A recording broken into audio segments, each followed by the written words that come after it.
वक्ष प्रवक्ष्यामि रहस्यं सर्वसिद्धिदम् यस्योपदेशमात्रेण तव सिद्धिर्भविष्यति।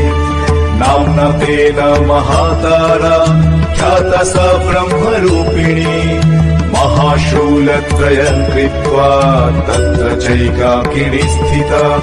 तारा तारादिपञ्चर्णा तारण्या वेदवीर्यजा तारा तारा हितावर्णा ताराद्या ताररूपिणी।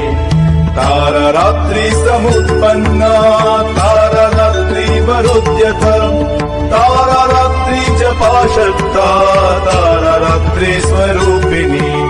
तारा राज्ञीश्वसन्तुष्टा तारा राज्ञी वरप्रदा तारा राज्ञी स्वरूपा च तारा राज्ञी प्रसिद्धिदा। तारेश्वरी च तारा भा तारा गणस्वरूपिणी तारा गण समाकीर्णा तारा गण निषेविता।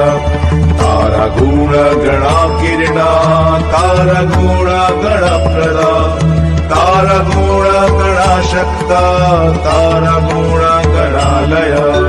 तारेश्वरी तारा पूज्य तारा जप्य तु तारणा